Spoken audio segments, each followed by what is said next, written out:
Very good morning students. Last class में हमने human heart start कर दिया था। हमने fishes, amphibians, reptiles, crocodiles, birds and mammals के हार्ट को कंपेयर करते हुए पढ़ा था। एक टेबल भी बनाया था सारे इंपॉर्टेंट पॉइंट्स को कवर करने के लिए। और ह्यूमन हार्ट के बेसिक फीचर्स, उसका वेट, पोजीशन, ये सब पढ़ने के बाद बाहर से देखने पे हार्ट कैसा दिखता है वो स्टडी किया था। That is the external structure. And now today we will start with the internal structure of human heart. So let me write down internal structure of human heart. ये हमें जब अच्छे से समझ आएगा तभी हम हार्ट की वर्किंग को प्रॉपरली अंडरस्टैंड कर पाएंगे। Now what do we mean by internal structure? Heart को, ये सपोज हार्ट है, हमने इस तरह से लंबे में कट किया, कट करा दो पार्ट्स में, इस ढक्कन को हटा दिया, तो अब अंदर क्या क्या दिखेगा, अंदर से कैसा दिखेगा वो हम बना रहे हैं। पहले हम इसका डायग्राम बनाते हैं स्टूडेंट्स और फिर हम उसकी थ्योरी लिख लेंगे। आइए, अभी बहुत बड़ा सा डायग्राम है, इसमें बहुत सारी चीज़ें लेबल करने वाले हैं। So let's see them one by one. Now सबसे पहले हमें दोनों चेम्बर्स दिखेंगे, दो एट्रिया और दो वेंट्रिकल्स। आइए हम बनाते हैं कैसे दिखेंगे। Suppose this is atria and this is right atrium, then there will be this right ventricle, then left atrium and then left ventricle. All right, now ये बाहर से स्ट्रक्चर है, अब हम इसको पूरा कर देते हैं। थोड़ा सा स्लाइटली टिल्टेड टुवर्ड्स लेफ्ट, ऊपर का पार्ट ब्रॉड एंड नीचे का part is narrow. Now this is, ये जो अब हम अंदर से देख रहे हैं तो हमें अंदर से एक तो इसकी दीवार दिखाई देगी, वॉल दिखाई देगी मोटी सी, और वॉल के बीच में जो जगह है जहाँ ब्लड भरेगा वो खाली जगह होगी, खोखली जगह होगी, जिसे हम चेम्बर्स बोलेंगे, atria and ventricle. So atrial wall जो होगी वो कैसी होगी स्टूडेंट्स, इस तरह से। यहाँ कुछ इस तरह से इरेगुलर बना रही हूँ मैं इसको, and then this will be the wall of the ventricle, and ventricle की वॉल एट्रिया की वॉल से ज़्यादा थिक होती है, तो it will be like this. Then अब ये जो वेंट्रिकल की वॉल है इसे हम स्ट्रेट नहीं बनाएंगे, इसे भी हम इरेगुलर बनाएंगे इस तरह से, रिजेस। तो ये हो गया राइट साइड का। लेफ्ट में भी ऐसे ही बना देते हैं।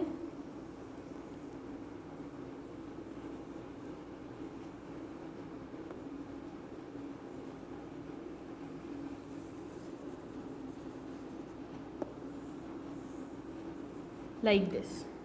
ऑलराइट, यानी हमने एक चीज नोट करी, पहले हम इसे लेबल कर देते हैं। This is right atrium, this is right ventricle, this is left atrium and this is left ventricle. ये जो बीच का सेप्टा है इनके बीच का, this is inter atrial septum. ये हमें पहले तो नहीं दिख रहा था बाहर से ठीक से, अब हम अंदर से कट करके देख रहे हैं तो ये हमें इस तरह से दिख रहा है। और ये जो इनके बीच का सेप्टम है, this is inter ventricular septum, right and left ventricle के बीच का। सो इंटर वेंट्रिकुलर सेप्टम, ये स्ट्रक्चर्स अभी हमें दिख रहे हैं। नाउ व्हाट विल हैपन, ये जो राइट एट्रियम है इसमें 3 ओपनिंग्स दिखेंगी। ऊपर से सुपीरियर वेना केवा आ रही है, ये सुपीरियर वेना केवा आई और ये आकर यहाँ खुलेगी, यानी हमें सुपीरियर वेना केवा की ओपनिंग अंदर दिखेगी। बाहर से देखने पे हमें वेन दिख रही थी, अंदर से देखने पे हमें ओपनिंग दिखेगी। सो दिस इज सुपीरियर वेना केवा ओपनिंग, और यहाँ पे कोई भी वैल्व नहीं होता है। इसका क्या इंपॉर्टेंस है अभी हम देखेंगे। दूसरा, नीचे से आ रही है इंफीरियर वेना केवा, वो आएगी और आकर खुलेगी। अब इस तरह से पीछे से आ रही है तो यहाँ पे कहीं पे हमें ये, it is coming from behind. So this is the inferior vena केवा ओपनिंग, जो बॉडी के लोअर पार्ट से डीऑक्सीजनेटेड ब्लड को लेकर आ रही है। और यहाँ पर एक वैल्व होता है। वैल्व का काम हमेशा ये होता है कि बैक फ्लो ना हो ब्लड का। यहाँ पे जो वैल्व है उसे कहते हैं यूस्टेशियन वैल्व। ऑलराइट, यहाँ पे कोई वैल्व नहीं था, यहाँ पर यूस्टेशियन वैल्व है। तो ये इस तरह से हम ये बना देते हैं, ये वैल्व हो गया, एक दीवार, एक किवाड़ जैसा, एक डोर जैसा स्ट्रक्चर हो गया।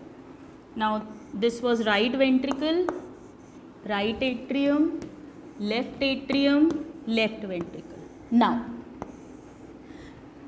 सुपीरियर वेने केवा ओपन हुई, इंफीरियर वेने केवा ओपन हुई, लेकिन कोरोनरी वेन भी ओपन हो रही है। यहाँ सल्कस था बाहर जिसमें कोरोनरी वेन आ रही थी, जो हार्ट से डीऑक्सीजनेटेड ब्लड लेकर आ रही थी, वो भी खुलेगी। वो भी राइट एट्रियम में ओपन होती है, थोड़ा सा इधर इस जगह पे, और इसमें भी वैल्व प्रेजेंट होता है। लेट मी ड्रॉ, ये वैल्व हो गया। Alright, so now what is this? Let's label, this is the third one, that is coronary vein opening। और यहाँ पर जो वैल्व प्रेजेंट है उसे कहते हैं थिबेसियन वैल्व। थिबेसियन वैल्व। तो 3 ओपनिंग्स मिली हमें और 2 वैल्व्स दिख गए अभी तक। यूस्टेकियन वैल्व जो आईवीसी का वैल्व है, और थिबेसियन वैल्व जो कोरोनरी वेन का वैल्व है। ये तीनों ही डीऑक्सीजनेटेड ब्लड लेकर आ रही हैं into the right atrium. Now left atrium में हमें 4 ओपनिंग्स दिखेंगी। कौन कौन सी? 2 इधर से आ रही होंगी, पल्मोनरी वेन्स, और 2 वेन्स राइट लंग से पीछे से आकर खुल रही हैं। तो हमें यहाँ सिर्फ उसकी ओपनिंग दिखेगी, लाइक दिस। ये 2 ओपनिंग्स हैं, ये ओपनिंग है स्टूडेंट्स, खाली जगह है ये। What are these? These are 1, 2, 3 and 4. These are pulmonary vein openings, जो हमें अंदर दिखेंगी openings. This is the next structure that we will be seeing. ये हम इसकी बात नहीं कर रहे हैं, ये तो वेन है। हमें तो क्या दिख रही है? ये ओपनिंग्स दिख रही है। these openings we are seeing, ये तो वेन है। Alright, these openings, all these 4 openings, they are pulmonary vein openings. Now और क्या स्ट्रक्चर दिखेगा हमें स्टूडेंट्स? जो राइट वेंट्रिकल है, यहाँ से पल्मोनरी आर्टरी निकल रही है। ठीक है, आइए पल्मोनरी आर्टरी ड्रॉ करते हैं। ये आर्टरी निकली, पल्मोनरी आर्टरी, लाइक दिस।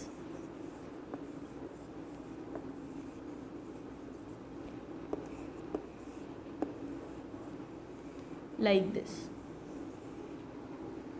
और पल्मोनरी आर्टरी फिर 2 में डिवाइड हो जाएगी, राइट एंड लेफ्ट में, ताकि वो दोनों लंग्स तक जाए।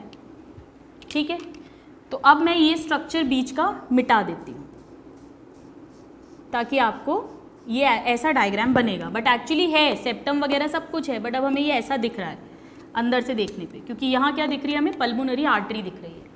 पल्मोनरी आर्टरी जहाँ होती है वहाँ पर भी एक वैल्व प्रेजेंट है। सेम फंक्शन है, जो ब्लड आगे जा रहा है वो पीछे ना आए, तो यहाँ भी एक वैल्व प्रेजेंट है, like this. Alright, let's label it, then we'll talk. So this is the pulmonary artery. Next structure, और पल्मोनरी आर्टरी जो है यहाँ पर वैल्व है जिसे कहते हैं सेमी ल्यूनर वैल्व। अभी हम पढ़ेंगे इसके बारे में। Semi lunar valve is present. Now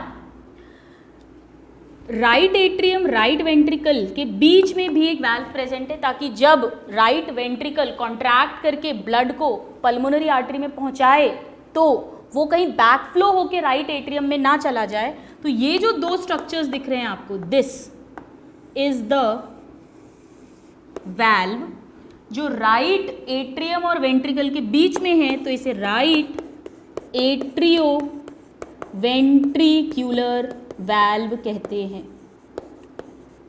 और ये स्टूडेंट्स 3 कस्प का बना है, 1, 2 और 3, ऐसे 3 पत्तियों का बना हुआ है। ये ओपन होगा तो ब्लड नीचे चला जाएगा, और जब नीचे वाले चेंबर में जैसे ही ब्लड जाएगा और वो कॉन्ट्रैक्ट होना शुरू होगा तो ये बंद हो जाएगा, ताकि जब वो कॉन्ट्रैक्ट हो, प्रेशर बढ़े, तो कहीं ये बैक फ्लो से प्रेशर ब्लड ऊपर नहीं आ जाए।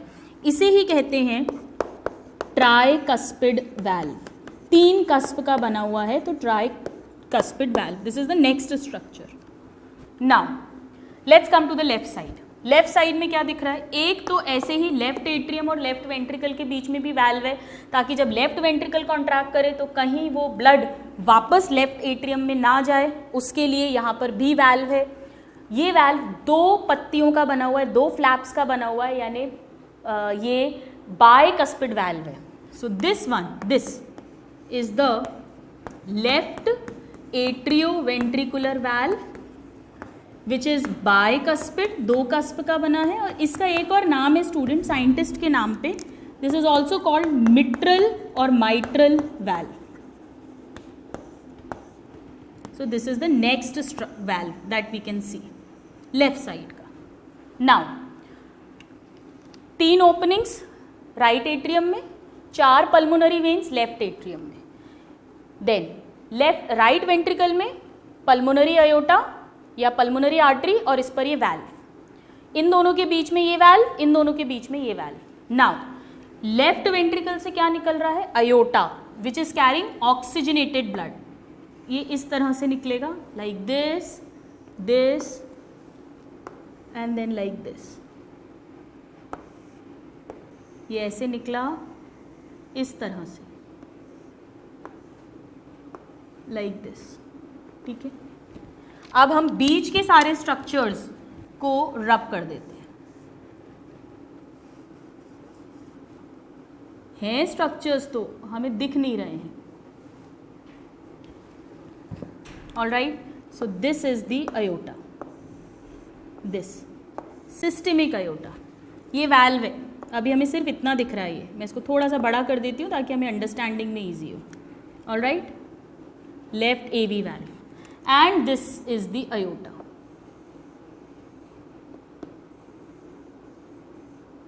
Which is carrying the oxygenated blood to the body.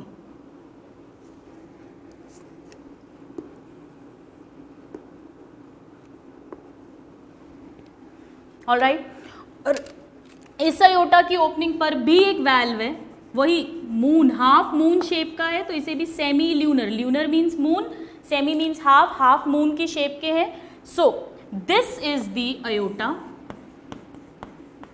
और यहां पर जो ये वैल्व प्रेजेंट है, this is called aortic semi lunar valve.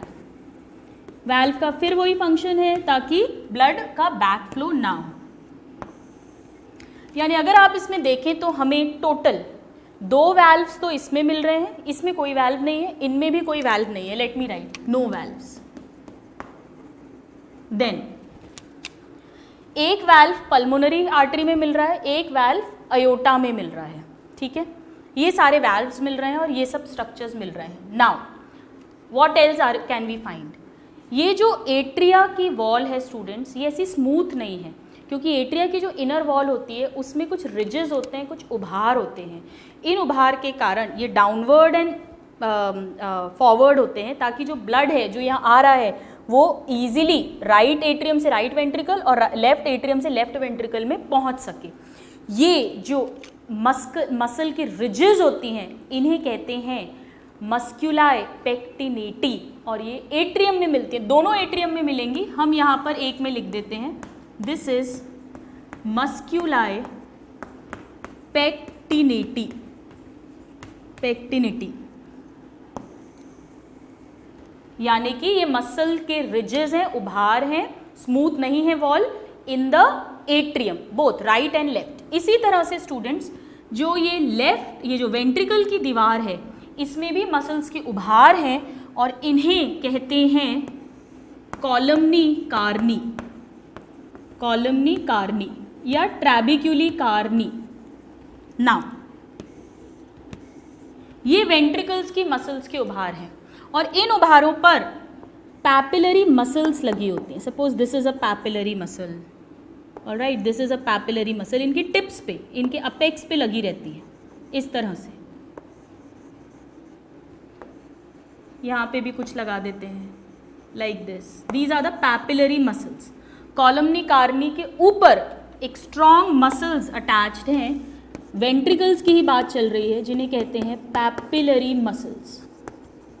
Now ये जो पैपिलरी मसल्स हैं इनकी टिप्स पे रस्सियाँ लगी हुई हैं, कॉर्ड्स लगी हुई हैं, वो टेंडिनस है, कोलेजन फाइबर्स है, उनमें स्ट्रेंथ है, तो टेंडिनस, टेंडन की तरह टेंडिनस, क्योंकि कोलेजन के बने हुए कॉर्ड्स, रस्सियाँ, सो दे आर कॉल्ड कॉर्डी टेंडिनाए, ये लगे हुए हैं और ये अटैच होते हैं कहाँ जाकर, ये रस्सियाँ एक तरफ तो पैपिलरी मसल से लगी हैं और एक तरफ ये जो वैल्व्स हैं, एवी वैल्व्स, इनसे जुड़ी रहती है इस तरह से, लाइक दिस। इसी तरह से ये लेफ्ट वाला, ये कॉर्डी टेंडिनी पैपिलरी मसल से एक तरफ अटैच है और एक तरफ ये इस वैल्व से अटैच है। इन्हें कहते हैं स्टूडेंट्स, आइए इसको लेबल कर देते हैं हम, एक को लेबल कर लेते हैं like this, these are the chordae, chord है ये, सो कॉर्डी टेंडिनी, टेंडन्स की तरह है, tendineae, alright, chordae tendineae. So this, then columnae carneae and then papillary muscles, ये तीन स्ट्रक्चर्स हमें मिल रहे हैं वेंट्रिकल की वॉल में, और मस्कुलार पेक्टिनिटी मिल रहा है हमें एट्रियम की वॉल में। ये 4 स्ट्रक्चर्स हमें वॉल में मिल रहे हैं। नाउ इट्स वेरी इंटरेस्टिंग, क्या रोल है इन कॉर्डी टेंडिनी का।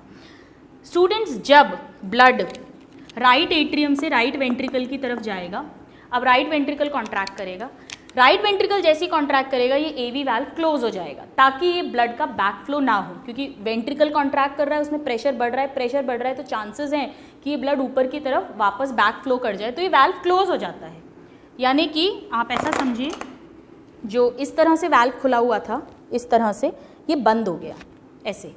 अब लगातार वेंट्रिकल कॉन्ट्रैक्ट कर रहा है नीचे वाला चेम्बर, तो प्रेशर पड़ ही रहा है, तो ऐसा भी तो हो सकता है कि जो वाल्व जो ऐसा था अभी ऐसा हुआ, ये ऊपर की तरफ और खुल जाए, इवर्ट हो जाए, राइट एट्रियम में घुस जाए अंदर, ये भी तो चांसेस हैं क्योंकि नीचे तो लगातार प्रेशर बढ़ रहा है। तो जैसे ही ये स्ट्रेट होके बंद होंगे, पहले ऐसे थे बिल्कुल, ऐसे स्ट्रेट बंद हुए, अब कहीं ये और ऊपर ना चले जाएं और राइट एट्रियम की तरफ ऊपर ना हो जाएं, तो ये रस्सियाँ जो है नीचे की, ये इसको खींच के रखती हैं ताकि ये सिर्फ क्लोज हों, ये और ऊपर इवर्ट ना हो। So these chordae tendini prevents eversion of these valves into the atrium during ventricular contractions. All right. So now students, this is the complete internal structure. अब आइए हम इनको one by one सभी points को लिख लेते हैं. Let's see. First हम सबसे पहले हम बात कर लेते हैं vessels की.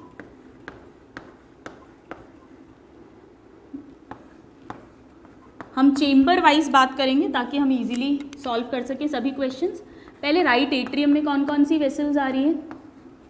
Superior vena cava which is bringing, हम ऑलरेडी लिख चुके, deoxygenated blood from the upper part of the body. Inferior vena cava bringing deoxygenated blood from lower part of the body, and then coronary vein. मैं लिख देती हूँ यहाँ पे, और अप्रोप्रिएट है वेसल्स की openings, vessel openings. This is a more correct heading. ये तीनों ओपनिंग्स मिल रही हैं राइट एट्रियम में। इसमें से जो इंफीरियर वेना केवा है, it is guarded by Eustachian valve. ये वाल्व का नाम रटा होना चाहिए, यूस्टेकियन वाल्व। और जो कोरोनरी वेन है यहाँ पर मिलेगा थिबेसियन वाल्व। वाल्व का हमेशा एक ही काम होता है, बैक फ्लो ऑफ ब्लड को प्रिवेंट करना। दीज आर इम्पॉर्टेंट, ये क्वेश्चंस पूछते हैं। अब क्वेश्चन ये उठता है कि फिर सुपीरियर वेना केवा के पास वाल्व क्यों नहीं है? जब राइट एट्रियम कॉन्ट्रैक्ट करेगा तो उसमें भी तो बैक फ्लो का चांस है। एक्चुअली स्टूडेंट्स, जो सुपीरियर वेना केवा है वो जब एंटर करती है हार्ट में तो एक एंगल पर एंटर करती है, ऐसे स्ट्रेट एंटर नहीं कर रही है। स्ट्रेट में ज़्यादा चांस है बैक फ्लो होने का, वो एक एंगल पे एंटर करती है। जब वो एंगल पे एंटर करती है तो जैसे ही राइट एट्रियम की वॉल कॉन्ट्रैक्ट करना शुरू करती है, वो ऑलरेडी उसकी ओपनिंग स्क्वीज हो जाती है, इसीलिए वहाँ वाल्व की कोई ज़रूरत नहीं है। सो इसके पास कोई वाल्व नहीं है। Let me write no valve. Now let us see left atrium में क्या क्या वेसल्स की ओपनिंग है। We will find openings of 4 pulmonary veins, और ये वेन्स क्या कर रही है? ये ऑक्सीजनेटेड ब्लड को लेकर आ रही हैं फ्रॉम द लंग्स। इसमें भी नो वैल्व्स, क्योंकि ये भी एक एंगल पर ओपन करती हैं, तो जैसे ही लेफ्ट एट्रियम कॉन्ट्रैक्ट करेगा ये ओपनिंग्स ऑटोमेटिकली क्लोज हो जाती हैं, जिसके कारण से बैकफ्लो नहीं होता है। Now right ventricle, right ventricle में किसकी ओपनिंग है स्टूडेंट्स? पल्मोनरी आर्टरी की। पल्मोनरी आर्टरी कहिए या पल्मोनरी अयोटा, एक ही बात होती है। ये डीऑक्सीजनेटेड ब्लड को लेकर जा रही है लंग्स तक, और यहाँ पर जो वैल्व है this is called pulmonary सेमील्यूनर valve. सेमील्यूनर क्योंकि आधे चंद्रमा जैसा इसका शेप है। और कितने आधे चंद्रमा है? 3 आधे चंद्रमा, ऐसा रहता है 1 2 and 3, it is like this.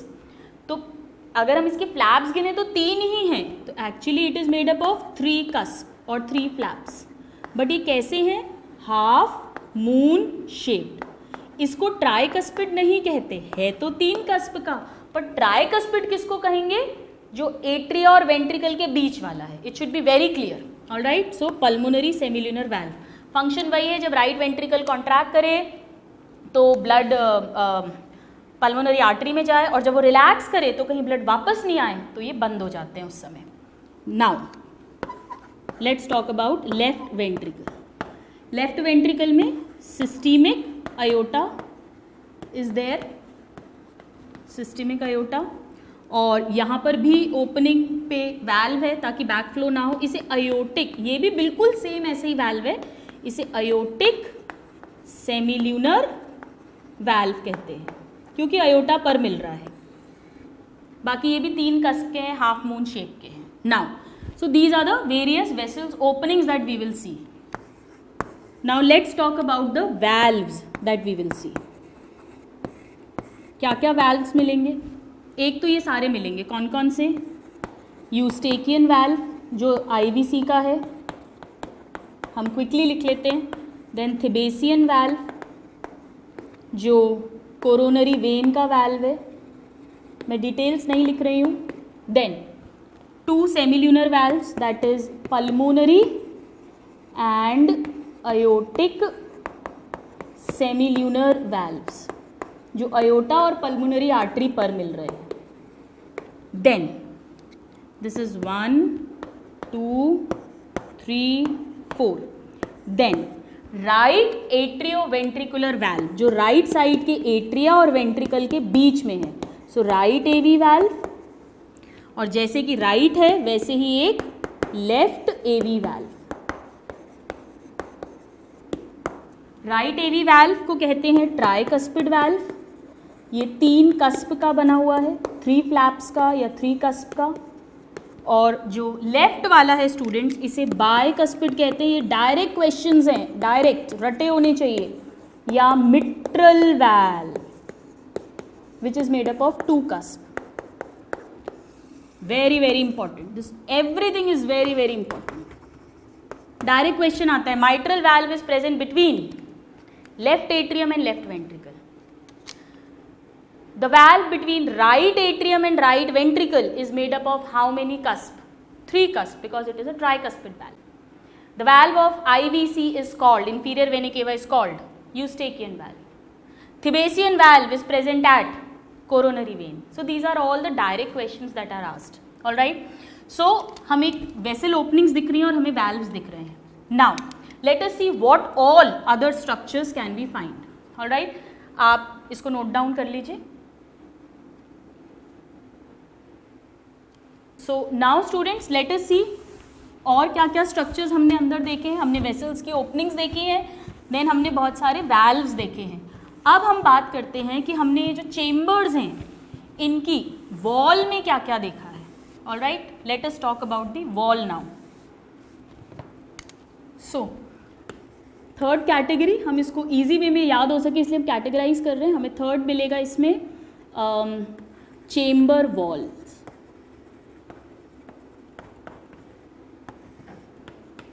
इसकी दीवार कैसी है? सबसे पहले हम एट्रियम की अगर बात करें, एट्रियल वॉल, चाहे वो राइट हो चाहे लेफ्ट हो, बोथ, इसमें हमें क्या दिख रही है? ट्रांसवर्स मस्क्यूलर रिजेस, उभार दिख रहे हैं। जो डाउनवर्ड एंड फॉरवर्ड की तरफ उभार होते हैं ताकि ब्लड इजीली वेंट्रिकल्स में पास हो. They are known as musculi pectinati. Direct question आता है स्टूडेंट्स कि मस्क्यूली पेक्टिनिटी कहाँ मिलती है? एट्रिया की वॉल में मिलते हैं. क्या है? मसल के उभार हैं. That is all. नाउ यहाँ पर स्टूडेंट्स एक स्ट्रक्चर और मिलेगा. आइए हम इस डायग्राम को एक बार रेफर कर लेते हैं. ध्यान से देखिएगा. हमने बात की थी, मैंने आपको लास्ट क्लास में बताया था कि इन दोनों के बीच में लिगामेंटम आर्टेरियोसम मिलता है, प्लस फीटस के हार्ट में, एम्ब्रियोनिक हार्ट में राइट एट्रियम और लेफ्ट एट्रियम के बीच में एक छेद होता है जिसे फोरामिन ओवेल कहते हैं. सेम फंक्शन होता है, क्योंकि लंग्स काम नहीं कर रही हैं तो यहाँ का डीऑक्सीजनेटेड ब्लड सीधे यहाँ पर चला जाए. जैसे ही बर्थ होता है ये छेद बंद हो जाता है, और ये छेद जब बंद होता है तो यहाँ पर एक डिप्रेशन, एक गड्ढा सा दिखता है. सो ये गड्ढा हमें ऐसा दिखेगा. अब मैं इसको बना रही हूँ लाइक दिस. ऑलराइट, दिस, ये जो गड्ढा है, डिप्रेशन है, इसे कहते हैं फोसा ओवैलिस. ये क्या है? ये एक्चुअली जो छेद था, जो होल था इन दोनों के बीच में बचपन में, एम्ब्रियोनिक लाइफ में आई मीन, वो जैसे ही बच्चा पैदा हुआ, बर्थ हुआ, क्योंकि अब लंग्स एक्टिव हो गए, अगर ये छेद बंद नहीं होगा तो वापस से राइट एट्रियम का डीऑक्सीजनेटेड ब्लड लेफ्ट एट्रियम के ऑक्सीजनेटेड ब्लड के साथ मिक्सिंग करेगा तो प्योर ऑक्सीजनेटेड ब्लड जो है वो नहीं पहुंच पाएगा बॉडी में. बेबी को ब्लू बेबी सिंड्रोम हो जाएगा, हम पढ़ेंगे बाद में. इस मिक्सिंग को अवॉइड करने के लिए नेचर क्या करती है? इस छेद को बंद कर देती है. वहाँ पर एक गड्ढा सा दिखता है, एक डिप्रेशन दिखता है, that is fossa ovalis. So this will also be found in this wall, fossa ovalis. Very very important, खूब क्वेश्चंस आते हैं. Fossa ovalis will be seen. And what is fossa ovalis? It's a depression in posterior interatrial septum. एट्रियम की दीवार में पीछे की तरफ एक डिप्रेशन है. क्या है ये? Actually it is the remains of, वो छेद जो दोनों के बीच में था, उस छेद को, होल को फोरामिन कहते हैं. So remnants of foramen ovale, oval shape का है तो ovale, remnants of foramen ovale in embryonic heart या ऑफ एम्ब्रियोनिक और फीटल हार्ट. ये किसके बीच में था? This was between right atrium and left atrium, ताकि बाईपास हो जाए लंग्स. लेकिन अब ये बंद हो जाता है. आपने कॉमनली सुना होगा, किसी बच्चे को बोलते हैं इसके दिल में छेद है, इसके हार्ट में छेद है. वो एक्चुअली क्या होता है कि कई बार बर्थ के बाद में ये बंद नहीं होता है, ये छेद बंद नहीं होता.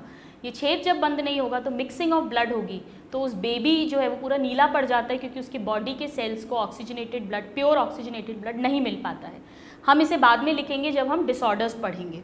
सो this structure will also be found. So there are two structures, one is musculi pectinati and second is fossa ovalis. These two structures will be found in the atrial wall. Now let's see what you will find in the ventricular wall. Both left and right ventricle wall. क्या मिलेगा इसमें? Number 1 हमें मिलेंगी जो इसकी भी जो wall है वो स्मूथ नहीं है, मस्कुलर रिजेस हैं. They are called columnae carneae. तो पहला स्ट्रक्चर हमें मिलेगा कॉलमनी कार्नी और trabeculae carneae, and they are muscular ridges. Small, छोटी छोटी मसल के उभार हैं, muscular ridges. Now next structure, इनके अपेक्स पे अटैच हैं papillary muscles. This also you will find. Direct question आता है, पैपिलरी मसल्स कहाँ मिलती हैं? वेंट्रिकल की वॉल में मिलती हैं. इन पैपिलरी मसल से अटैच हैं कॉर्ड्स, रस्सियाँ जो टेंडन जैसी हैं, so chordae tendineae. And what are these? These are tendon, यानी कोलेजन का बना होता है tendon. So collagenous cords attached to, एक तरफ तो पैपिलरी मसल से अटैच्ड है और ऊपर ये अटैच्ड हैं, ये जो वैल्व्स हैं right and left AV valves, इनके फ्लैप्स से. and flaps of AV valves. Very very important. क्या काम है इनका? इसका फंक्शन बहुत पूछते हैं. It prevents eversion of AV valve into atrium.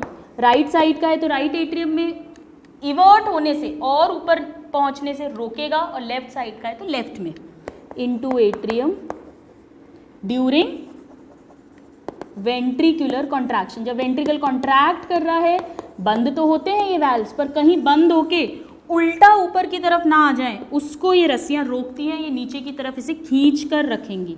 So this is very very important. Ventricular wall particularly is very very important.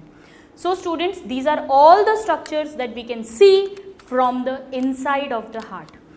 You please note this down, make this diagram properly, and then we will proceed further. Please note this down. So this is the internal structure of the heart, very very important. Direct questions पूछे जाते हैं, हमने सभी cover कर लिए हैं. And now let us read one more important thing about the human heart, that is the wall of the heart. चाहे वो एट्रियम हो चाहे वेंट्रिकल हो, आइए अब हम उनकी वॉल्स के बारे में बात कर लेते हैं. Wall of heart. Now students, जैसा कि हमने लंग्स में भी पढ़ा था, लंग्स के चारों तरफ पेरिटोनियम की लेयर होती है, जिसे हमने प्लूरल मेम्ब्रेन या प्लूरा कहा था. डबल लेयर थी, उसमें प्लूरल फ्लूइड भरा हुआ था, ताकि कोई शॉक लगे, फ्रिक्शन हो तो लंग्स को प्रोटेक्शन मिले. इसी तरह से हार्ट के भी चारों तरफ मेम्ब्रेन होती है पेरिटोनियम की, जिसे पेरिकार्डियम कहेंगे. पेरी मीन्स चारों तरफ, कार्डिया वर्ड हार्ट के लिए यूज़ करते हैं. हार्ट की वॉल की अगर हम बात करें, हम इस पेरिकार्डियम को अभी और अच्छे से समझेंगे. हार्ट की वॉल में 3 लेयर्स होती हैं. So it is 3 layered. सबसे पहले हम लिख लेते हैं, फिर हम इसे डायग्राम में देखेंगे. Number 1 is the outer wall, then middle wall और middle layer, and then inner wall और इनर लेयर. सबसे बाहर की जो लेयर है उसे एपिकार्डियम कहते हैं. ये बीच में मसल्स की लेयर है, दिस इज मायोकार्डियम. और मायोकार्डियम हम जानते हैं किसकी बनी होगी? कार्डियक मसल्स की. कार्डियक मसल्स हम ऑलरेडी डिटेल में पढ़ चुके हैं एनिमल टिश्यू में. क्या स्पेशलिटी होती है कार्डियक मसल का, कैसा स्ट्रक्चर होता है, ये सब हम पढ़ चुके हैं. और इनर वॉल हमेशा किसकी बनी होती है? सिंपल स्क्वैमस एपिथेलियम की बनी होती है. सो दिस इज कॉल्ड एंडोकार्डियम. और एंडोकार्डियम बनी हुई है सिंपल स्क्वैमस एपिथेलियम की, जैसा कि हर ऑर्गन में हमने पढ़ा है. सबसे अंदर की लेयर हमेशा सिंपल स्क्वैमस एपिथेलियम की बनी होती है. So myocardium, this is the thickest layer. ये क्वेश्चन पूछते हैं, इनमें से सबसे मोटी लेयर कौन सी है? This is the thickest layer, myocardium. क्योंकि हार्ट का मेन काम क्या है? इसे कॉन्ट्रैक्ट करना है. कॉन्ट्रैक्शन के लिए मसल मास ज़्यादा होना चाहिए. सो this is the thickest layer. सबसे अंदर की एंडोकार्डियम, अंदर मतलब एंडो, कार्डियम मतलब हार्ट. ये किसकी बनी होगी? क्वेश्चन आता है, सिंपल स्क्वैमस हमेशा. नाउ एपिकार्डियम, बाहर की लेयर, ये किसकी बनी हुई है? आइए इसको हम समझते हैं. एक्चुअली स्टूडेंट्स, जो हार्ट है उसके चारों तरफ जो पूरा स्ट्रक्चर है उसे पेरिकार्डियम कहते हैं. So let me right that heart is protected by pericardium. Now ये जो पेरिकार्डियम है इसकी 2 लेयर्स होती हैं. सो पेरिकार्डियम की 2 लेयर्स हैं. सबसे पहले आउटर फाइब्रस पेरिकार्डियम. हम जानते हैं कि सबसे बाहर फाइब्रस कनेक्टिव टिश्यू की लेयर होनी चाहिए, ताकि वो एक कुशन की तरह बढ़िया काम कर सके और खूब स्ट्रेंथ प्रोवाइड करे.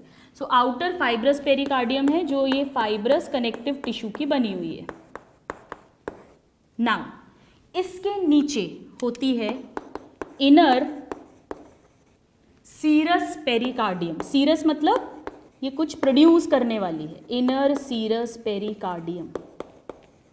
नाउ ये जो इनर सीरियस पेरिकार्डियम है, ये बाहर की हो गई, अंदर की हो गई। ये inner serious pericardium double layered होती है, दिस इज 2 लेयर्ड। अगेन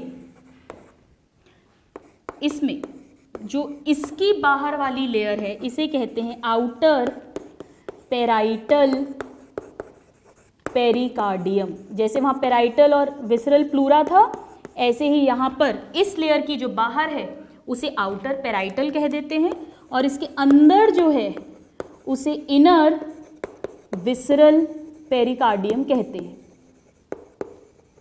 और एक्चुअली स्टूडेंट्स, ये जो इनर विसरल पेरिकार्डियम है इसे ही एपिकार्डियम कहते हैं, यानी इसके ठीक नीचे क्या मिलेगा, मसल, और फिर मसल के नीचे endocardium. So this inner visceral pericardium is actually called epicardium. एक ही बात है ये, दिस इज वेरी इंपॉर्टेंट।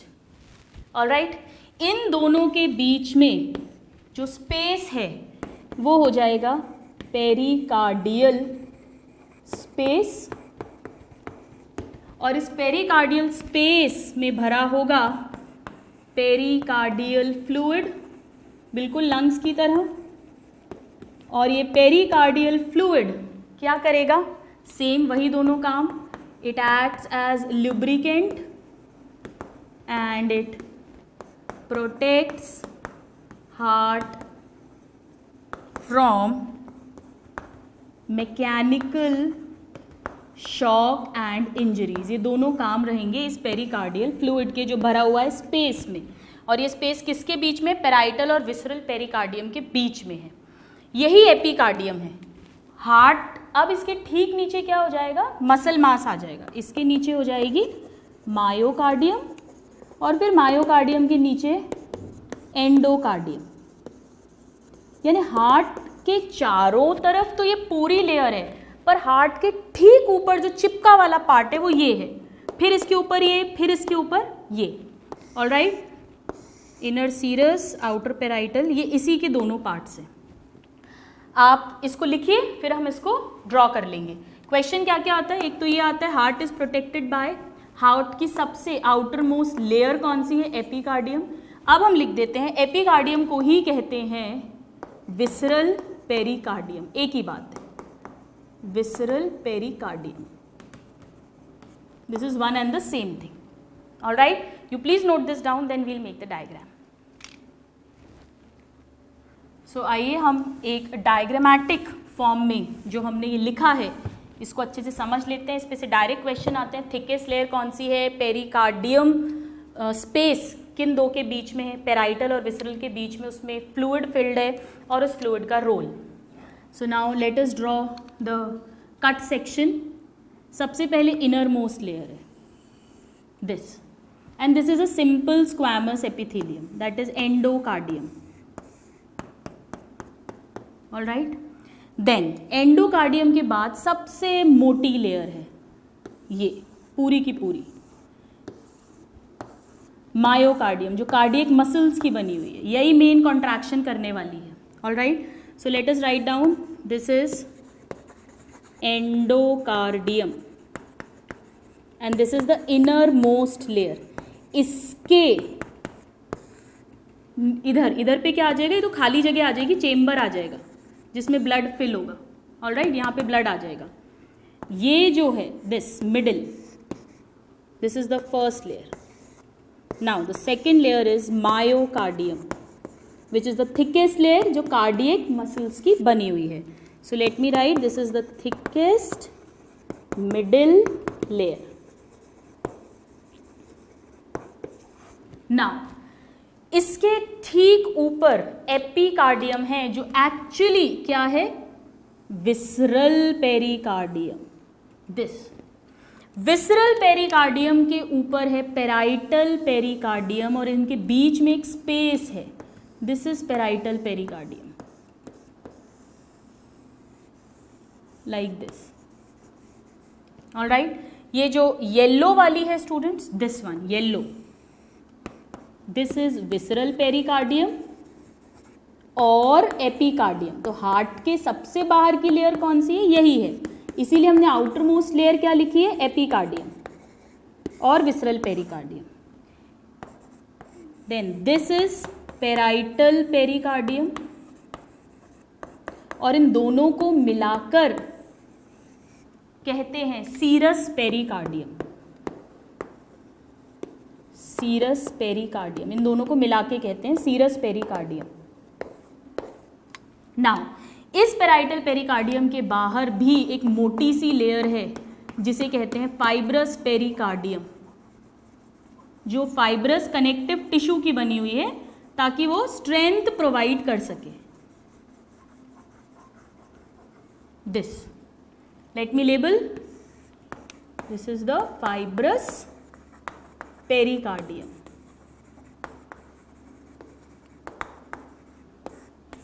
और ये फाइब्रस और सीरस, इन दोनों को मिलाकर टोटल कहते हैं pericardium. So pericardium is equal to fibrous pericardium plus serous pericardium. Serous pericardium में फिर दो लेयर्स हैं, parietal pericardium and visceral pericardium और द एपिकार्डियम। इसके बीच में ये स्पेस है जहां ये फ्लूइड भरा हुआ है, पेराइटल और विसरल के बीच में। Alright, so this is the pericardial space filled with pericardial fluid, और ये पेरिकार्डियल फ्लूइड एक लुब्रिकेंट की तरह काम करेगा, एक शॉक एब्जॉर्बर की तरह काम करेगा और इसका प्रोटेक्शन करेगा। Alright, so first layer, second layer, और अगर हम थर्ड लेयर की बात करें सबसे बाहर की, सो वो एपिकार्डियम हो जाएगी। This is the outer layer of heart. बाकी प्रोटेक्टेड तो वो किससे है? इस पूरी चीज से, विसरल, देन स्पेस जिसमें फ्लूइड भरा है, then parietal and then fibrous. इस पूरी पेरिकार्डियम से वो प्रोटेक्टेड है। यानी ये जो पूरा पार्ट है, दिस येलो से लेके ये पूरा, this whole thing is pericardium. और इस पेरिकार्डियम की सबसे अंदर जो हार्ट से चिपकी हुई है, इसे हम एपिकार्डियम या विसरल पेरिकार्डियम कह रहे हैं। So this is the section of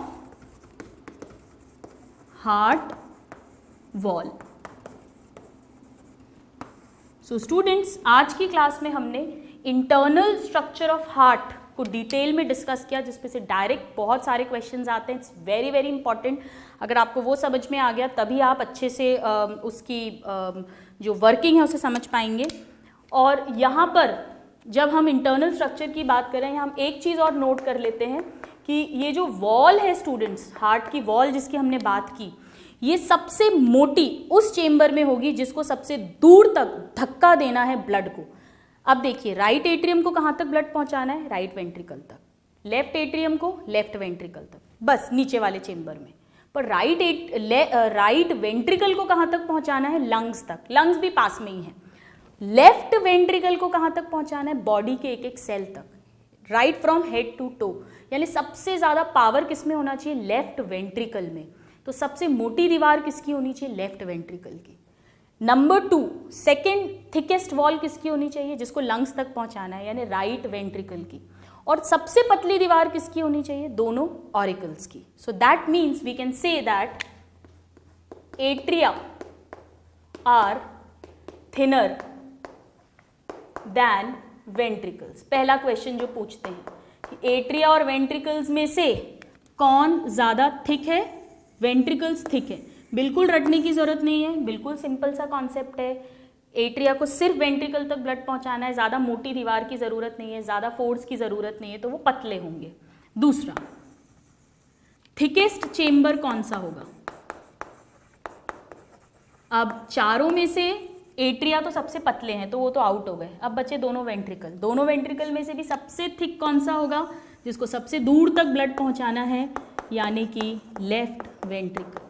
इसकी वॉल सबसे थिक होती है। दिस इज इम्पॉर्टेंट, ये डायरेक्ट क्वेश्चंस पूछे जाते हैं। स्टूडेंट्स बहुत अच्छे से समझ लीजिए, चारों चेम्बर्स की जो खोखली जगह है, कैविटी, वो तो बराबर होती है, क्योंकि जितना ब्लड एक से दूसरे में वही आगे जाएगा, वही बाद में आएगा। तो ब्लड को होल्ड करने की जो खाली जगह है वो तो चारों चेम्बर्स में बराबर है।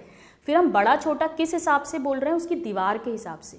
अगर दीवार मोटी है तो टोटल वो बड़ा हो गया, दीवार पतली है तो टोटल वो छोटा हो गया। तो इसीलिए सबसे बड़ा चेंबर भी कौन सा हो जाएगा, लेफ्ट वेंट्रिकल। सो थिकेस्ट चेंबर कहिए या बिगेस्ट चेंबर कहिए, एक ही बात है, क्योंकि चेंबर की कैपेसिटी तो बराबर है। ऐसा तो है नहीं कि लेफ्ट एक चेंबर अगर बड़ा होगा कैपेसिटी में और एक कम होगा तो पूरा ब्लड ही नहीं आ पाएगा। तो चेंबर्स की कैपेसिटी बराबर होती है 120 ml, हम पढ़ेंगे नेक्स्ट क्लास में, लेकिन वॉल की थिकनेस के कारण उनका टोटल साइज जो है वो डिफर हो जाता है। So left ventricle is thickest, then right ventricle, और सबसे पतले और सबसे छोटे दोनों एट्रिया होते हैं। Alright, so this is one of the most important questions that is asked. So with this we have completed the external structure, the internal structure and the wall of human heart. Next class से हम human heart की working, functioning को start करेंगे और देखेंगे कि कैसे heart beat करता है. Till then, a very happy learning and have a good day. Thank you.